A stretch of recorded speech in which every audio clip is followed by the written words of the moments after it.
Rhett Hale opened his eyes slowly. His head was heavy. His body felt like it had been underwater for years. His vision was blurry, and everything around him glowed softly in shades of blue and purple. The air smelled strange, not bad, just different. It was warm, moist, and carried a faint hum like a machine breathing. He blinked a few times, trying to understand where he was. He remembered fire, explosions, alarms screaming in his ears. The battle. His fighter being hit. The feeling of spinning out of control. Then nothing. Now he was lying on something soft and warm, not a bed, not a medical table. Something alive. He sat up slowly, pain shooting through his ribs. When he turned his head to the side, he froze. Next to him, lying peacefully, was a tall figure. A woman, not human. She was beautiful in an alien way. Her skin shimmered like silver under the soft light. Her long limbs were graceful, her face calm, her eyelids shut. A strange crown-like bone structure curved back from her forehead, and her body was wrapped in thin, plant-like fibers that moved gently, as if breathing with her. Rhett's heart pounded. Was she dead? No, she was breathing, slow, steady, calm. She was asleep. His mind raced. Where was he? Who was she? Why were they lying side by side? He looked around. The walls were curved and smooth, almost like the inside of a living creature. Symbols pulsed gently on the surface, changing color like soft lights. This wasn't a human ship. This wasn't even a place built by the Galactic Alliance. This was something else. Rhett touched his chest. His flight suit was still on, damaged but intact. His emergency beacon was gone. No weapons, no comms. Just him, this room, and the sleeping alien queen beside him. He stood up carefully. His legs were shaky, but he managed. The room was circular with no clear door, only a pulsing membrane at one end. He walked toward it, hoping it might open. It didn't. It stayed shut like a sealed eyelid. Suddenly, behind him, he heard a quiet breath shift. He turned. She was awake. Her eyes were open, glowing softly, pale violet with slit pupils like a cat's. She looked at him, not in fear, not in surprise, but with a strange calmness. "You are alive," she said. Her voice was soft but firm, with a slight echo, as if more than one voice spoke at once. She spoke Galactic Standard, though slowly, carefully. Rhett took a step back. "Yeah, I think I am." She sat up with grace, her long silver hair falling around her shoulders like silk. Her body moved like water, every gesture smooth. She looked around the chamber, then back at him. "I am Isari," she said, "matron of the Brood Worlds. You are human?" Rhett nodded, still unsure if this was a dream or some kind of afterlife. "Commander Rhett Hale, Earth Fleet," he said. "Last I remember, I was flying a fighter near Sigma Draconis." "It got ugly," she nodded slowly. "Yes, the battle. Your craft was broken. I found you in the wreck. Your blood was freezing. You were dying. I brought you inside. Stasis was the only way. You saved me," Rhett asked, frowning. "I saved both of us," she replied. "This is an escape vessel." The mothership fell into the Black Star's gravity. This was all that remained. Rhett looked around again. Now it made sense. This wasn't a prison. It was a lifeboat. "How long have we been here?" he asked. Isari closed her eyes for a moment. 18 cycles. Maybe more. Time passes strangely near the dark edge of space. 18 days? He asked. "Cycles," she repeated. "One of your days is shorter than ours. But yes, close enough." He let out a long breath. "So we're floating in deep space on an alien lifeboat, possibly weeks from help with no idea where we are?" Isari tilted her head. "Yes, but we are alive." Rhett gave a short laugh. It wasn't funny, but it felt better than panic. He looked at her again. She seemed calm, focused, not hostile, not afraid. "Thanks for saving me," he said finally. "You are different from what I expected," she said. "Humans are known to be loud, violent, unpredictable." "Not wrong," Rhett muttered. "But not always." She stood now, tall and graceful, her presence commanding. "We will need each other to survive. This ship is alive but injured. I cannot control it alone." Rhett nodded. "Then I guess we're partners now." For a moment, they simply stood there, two survivors from different worlds, staring into the strange lights of the drifting bioship. In the silence, Rhett thought about how strange fate could be. He had opened his eyes expecting fire and death. Instead, he found an alien queen sleeping peacefully at his side, Rhett followed Isari as she walked down the soft hallway of the living ship. The walls pulsed gently under their feet, like they were walking on some kind of warm, breathing floor. The air had a soft glow to it, and strange, vine-like cables moved along the ceiling like lazy snakes. "This place is alive," Rhett said quietly. "Yes," Isari replied. "The bioship is part organic, part machine. It listens, it feels. But now, it sleeps, damaged." They reached a chamber where the lights were brighter. In the center was a large pod covered in thick, jelly-like layers. It looked like a cocoon. "This is the control brain," she said. "But it is hurt. Its systems are slow, weak." Rhett looked around, searching for anything he could understand. No screens, no buttons, no wires, just soft walls and glowing symbols. "I don't know how to fly something that breathes," he said, crossing his arms. Isari stepped forward, placing her hand on the cocoon. The jelly shifted under her touch. Lights blinked. A quiet hum started, like the sound of wind far away. "She knows me. I am her queen," Isari said calmly. "But now she is confused. She lost many systems when the flagship fell. I need time to wake her fully." Rhett looked down at a small crack in the floor. Something shiny moved inside it, fast. He stepped back. "What was that?" Isari frowned. "I do not know." Her voice had a new edge in it now, a small shadow of worry. She placed her other hand on the cocoon and closed her eyes. Rhett watched her closely. Her face changed as she focused, her jaw tightening, her breathing slower. The ship responded. Lights began to blink faster, and the walls made soft clicking sounds like insects speaking. "She says something is wrong," Isari whispered. "Another presence. Not from her body." "You mean we have company?" Rhett asked, already stepping back. "Not crew. Something else. It grows in the walls, hidden." Rhett didn't like the sound of that. "I thought this was an escape pod." "Who else could be here?" She looked at him, her eyes glowing a little brighter.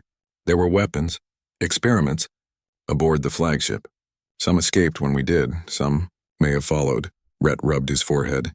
"Great. First we crash, then we get stuck in a sleeping alien ship, and now you tell me there might be monsters in the walls?" Isari nodded once. "Yes," he stared at her. "You Ilari really don't do soft landings, do you?" She didn't answer, but the corner of her lips moved slightly, almost like a smile. She pulled her hand away from the cocoon. "The ship is trying to repair herself. She can guide us toward a known star path, but it will take many cycles. Until then, we must protect her." Rhett looked at the shifting walls and the glowing symbols. "How do we do that? I don't have weapons. I don't even have a flashlight." Isari walked toward another part of the room. A thin wall slid open at her touch, revealing a collection of organic tools and sharp, curved objects, glowing orbs, and long, flexible rods. She picked up a blade that looked like a bone fused with metal and handed it to Rhett. It was light, but strong. "This will help you if the creatures come," she said. He turned it in his hand, nodding slowly. "Better than nothing." Suddenly, a low vibration passed through the floor. The lights flickered. A loud screech echoed from somewhere deep in the ship. It wasn't natural. It was sharp, mechanical, angry. Both Rhett and Isari froze. "That was not the ship," she said softly. "No kidding," Rhett replied. They moved quickly through the hallway, the walls closing silently behind them. As they walked, Rhett noticed the vines above them were moving faster now, pulling away as if hiding from something. "Isari," he said. "You said your people made things, weapons. What kind of weapons?" She didn't stop walking. "Machines with flesh, minds without souls, built for war, made in secret places." "Did they have names?" She nodded. "We called them Crexiforms," Rhett frowned.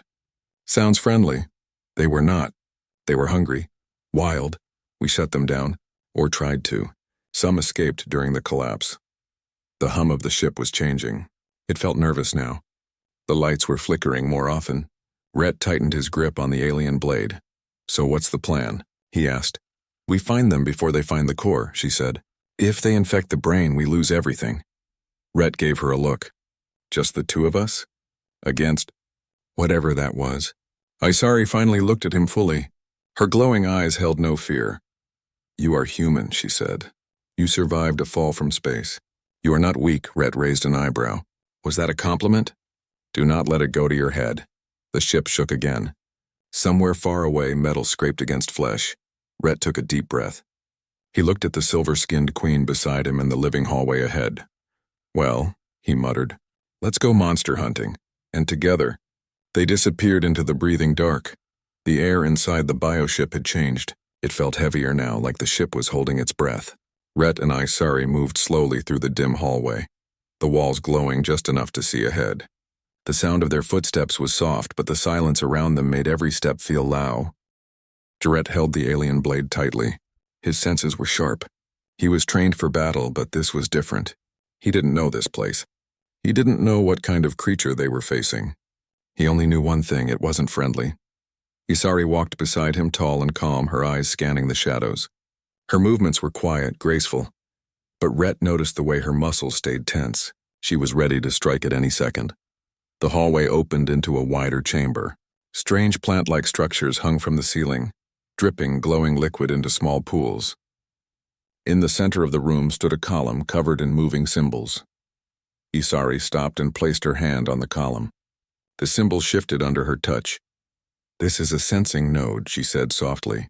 "The ship uses it to feel, to hear." Rhett looked around. "Then let's see what it's been hearing."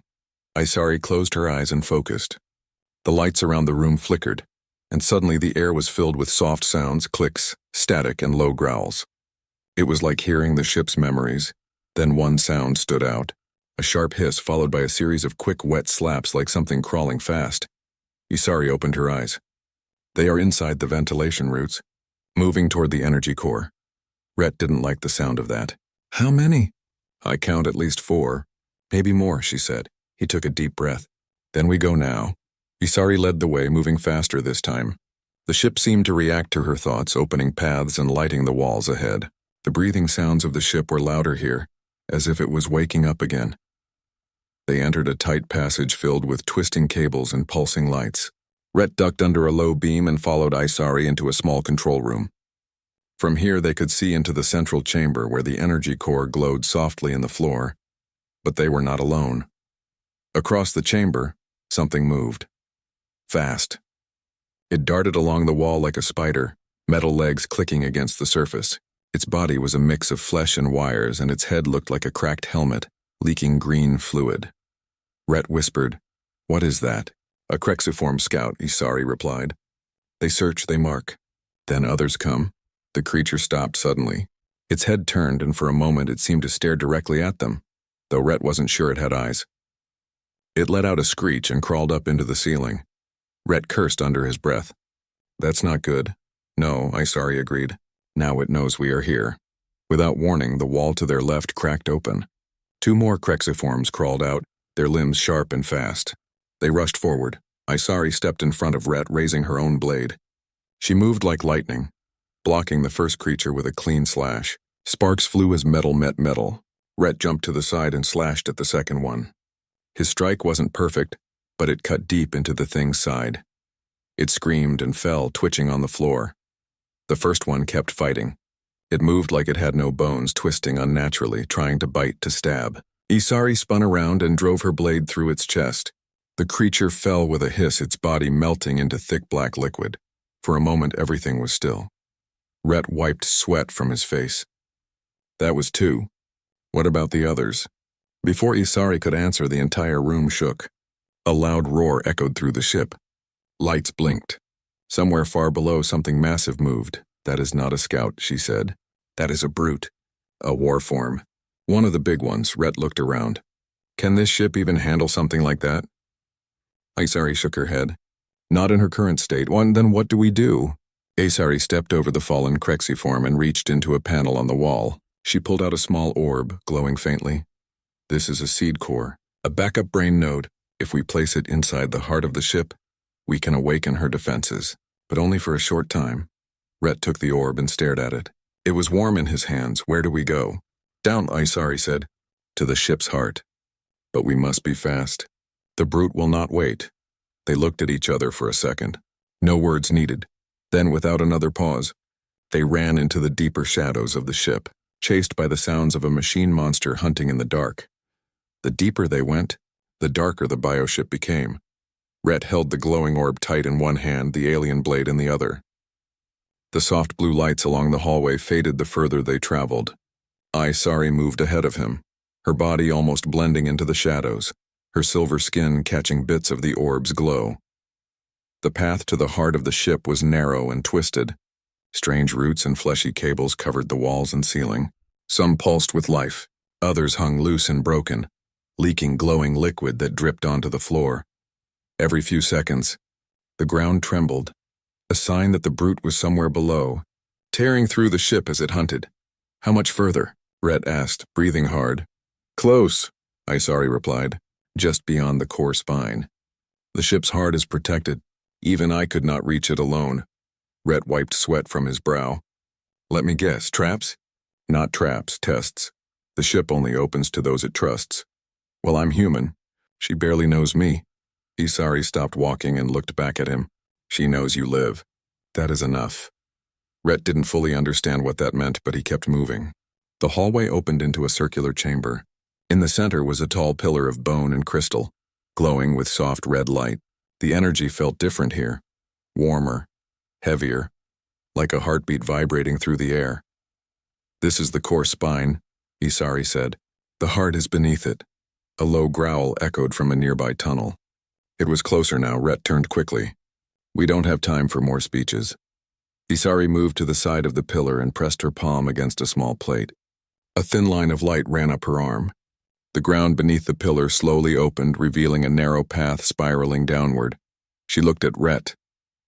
"Only one of us can carry the seed to the core. The ship must accept it." Rhett held up the orb. "You mean me?" She nodded. "You are not part of her blood." "If she lets you pass, it means she chooses you. And if she doesn't, the door will close forever." He took a deep breath. No pressure. The spiral path was steep and narrow. Each step echoed like a drumbeat. Rhett could hear the roar of the brute growing louder behind them. He didn't look back. He only focused on what was ahead. The passage opened into a strange, silent chamber. It was shaped like a heart. Not like a human one, but something older, more alien. Thick roots wrapped around the walls, pulsing slowly. In the center was a hollow socket, just the right size for the orb. Rhett stepped forward. The air buzzed softly. Then a voice echoed around him. "It wasn't Isari, it was the ship." "You are not of us," the voice said. It was soft, female, but filled with power. "You carry pain. Fire, death." Rhett held the orb up. "You're right. I've seen war. I've lost people. But I'm not here to fight you. I'm here to help." The voice was quiet then. "Why?" He thought for a second. "Because someone saved me when they didn't have to. Because if we don't stop what's crawling through your walls, we both die."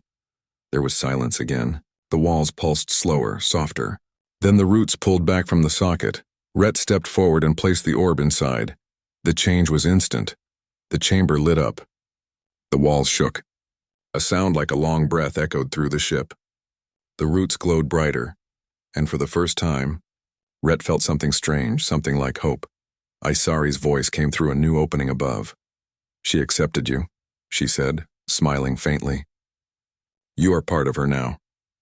But before Rhett could answer, the chamber exploded with noise. The brute had arrived. It tore through the upper hallway like a living tank. Its body was huge, twice the size of a man, with metal plates fused into thick flesh. Its arms were like claws from a machine, and its face was a mask of jagged parts. Rhett barely jumped back as it crashed into the core chamber. Isari leapt down after it, blade in hand. "Go for the joints," she shouted. Rhett dodged a swipe from the brute's claw and slid across the floor. The creature roared, its voice like broken glass. Rhett slashed at its leg. Sparks flew, but it didn't stop. It turned, swinging wildly. Isari landed on its back and drove her blade into its spine. The beast howled in rage and tried to shake her off. The chamber shook with every strike, but the lights were growing brighter now. The ship was waking. The roots moved again, reaching for the brute, slowing it down. "This is our chance," Rhett shouted. He climbed the brute's side and plunged his blade into its exposed neck. The creature screamed again, louder than before. The ship's roots wrapped around its limbs, holding it in place. With one final strike, Isari drove her blade deep into its core. The brute stopped moving. Silence returned. They stood there, side by side, breathing hard, the ship glowing around them. Rhett looked at her and gave a weak smile. "I'm starting to think space hates us." Isari laughed softly, a real laugh, short but warm. "The universe tests the strong," she said, and beneath their feet, the ship began to heal. The ship was alive again. Rhett could feel it in the air, the hum of energy running through the walls, the soft pulse under his feet like a giant heart beating. The lights were brighter now, no longer flickering, and the strange vines on the ceiling moved with purpose instead of fear. The body of the brute lay still in the center of the chamber, held due, by the ship's roots. Its metal claws twitched once, then stopped forever.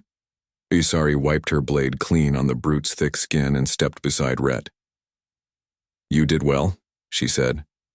Rhett leaned against the wall, breathing heavily. "You too.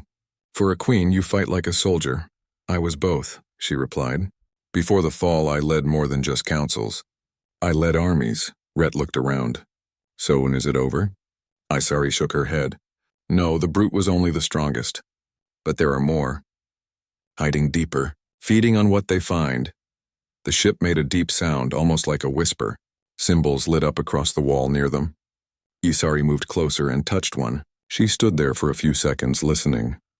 "She says the Crexiforms are nesting," Isari said, "below the old reactor chambers."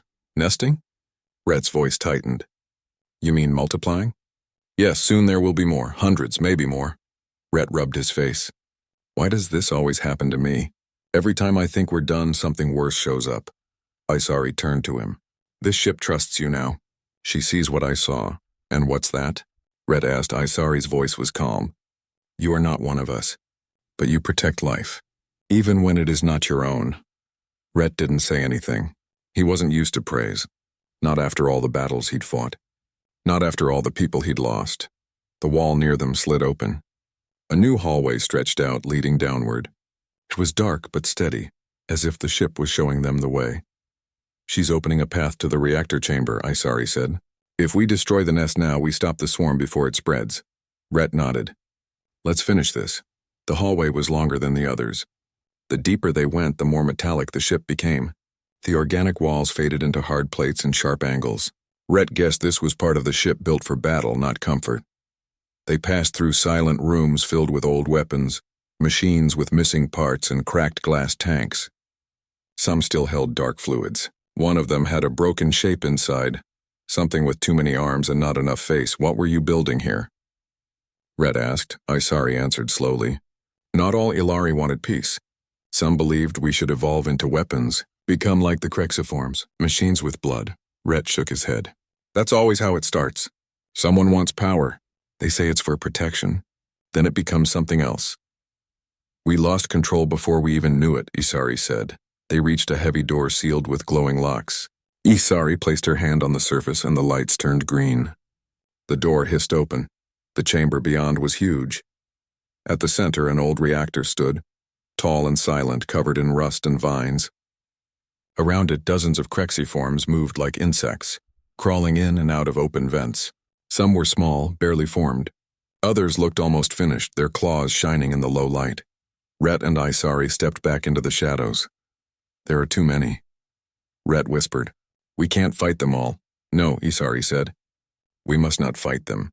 We must burn the nest." She pointed to a console near the reactor.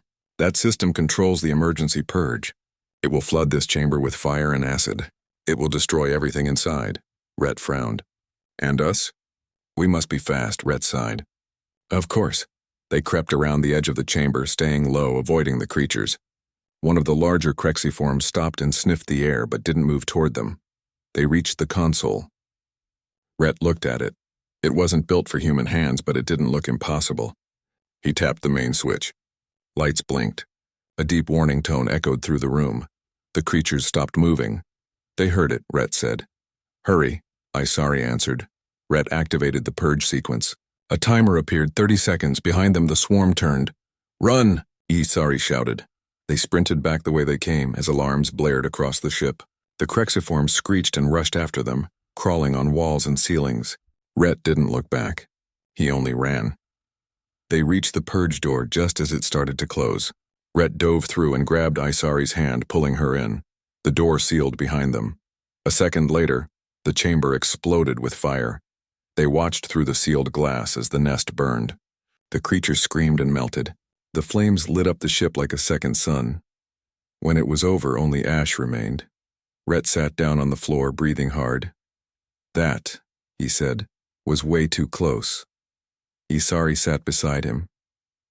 For a moment they said nothing, then she spoke softly. You saved more than just this ship today. You saved what's left of my people's hope. Rhett looked at her. I just didn't want to wake up next to another monster. Isari smiled faintly. Next time, she said, I'll make sure you wake beside peace. The silence after the fire was strange. The purge had cleared the entire reactor chamber. No more clicking claws, no more hissing, no more shadows waiting in the dark. Just smoke, burned metal, and ashes where the crexiform nest once grew. Rhett and Isari sat in the hallway just outside the sealed door, their backs against the wall.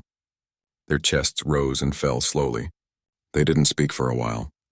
There was nothing more to say in that moment. They had survived, again. Finally, Isari stood. Her steps were slow but steady. She says it is done, she said quietly. The infection is removed. Rhett leaned his head back against the wall. Good. Maybe now we can sleep. Isari looked at him with calm eyes. Sleep is not the end of this. Rhett frowned. Of course it's not. She walked to the wall and placed her hand on it. The ship responded. New lights formed, shapes moving like waves across the surface. She is healing, Isari said. But we are far from home. Rhett stood up and walked over. Can this ship even move? Not yet, she replied. She needs energy. She needs time. And she needs a destination. The lights on the wall shifted. A small star map appeared. Just a few dots at first, then more and more until hundreds of stars glowed across the wall. Rhett didn't recognize most of them. What are we looking at? He asked. Isari pointed to a red star in the center of the map. That is where we are now. The broken edge of my people's empire. She pointed to another star far away and blinking faintly. And that is Earth. Rhett stepped back. You found Earth? She did. Through your memories, through your thoughts. Isari looked at him. She learned your story. Rhett looked at the star again. It felt strange.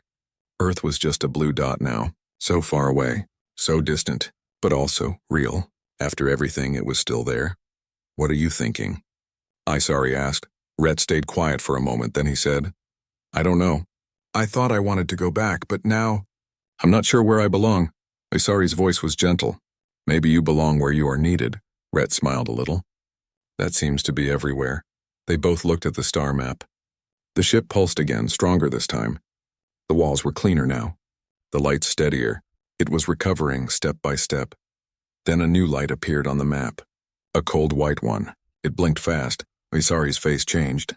Her calm expression grew tense. That is not good, she said. Rhett raised an eyebrow. What is it? A signal. Not crexiform, but not friendly either. The ship zoomed in on the signal. A new vessel appeared on the screen.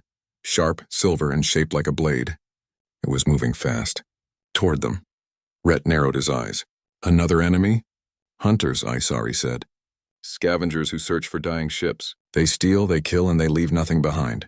Great, Rhett said. Just what we need. We are not ready to fight again, Isari added. Not yet. Rhett crossed his arms. Then we hide. She is too large to hide, Isari said. But there may be another way. The light shifted again. A new image appeared. An old control room covered in dust but mostly intact. This is the echo chamber, Isari said. It sends out false signals. If we activate it, we can make the ship seem like debris. A corpse. Not worth hunting. Rhett was already walking. Then let's make her play dead. They reached the echo chamber quickly. It was buried beneath layers of sealed doors and unused rooms. The air was dry and still. Machines lined the walls, most of them asleep for decades. Some were broken. Others sparked quietly. Rhett moved to the control panel and looked at Isari. How do we do this? I can guide you, she said. But only you can finish it. She listens to your voice. Now. Rhett placed his hands on the panel. The machines lit up under his touch. Lines of alien code ran across the screens. He didn't understand the language, but somehow he knew what it meant. The ship was listening. I need you to go quiet, he said softly. Hide your light. Stop your breath. Pretend to be dead. The lights on the screen slowed. Outside, the bioship's energy dimmed. The glow faded. The heat cooled. From a distance, it now looked like a dead shell, empty, cold, forgotten. The hunter ship passed overhead minutes later. It paused, scanned, waited. Then it moved on. Inside the echo chamber, Rhett let out a breath he hadn't realized he was holding.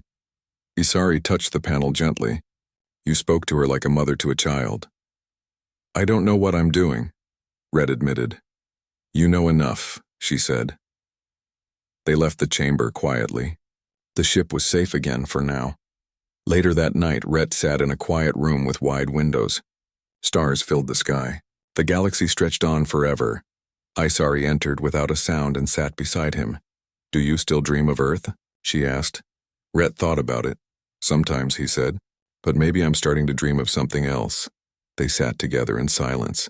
Two survivors, two warriors, two strange souls in a living ship between stars, the queen and the human. And somewhere in the distance the path forward waited. The bioship moved slowly now, steady and strong.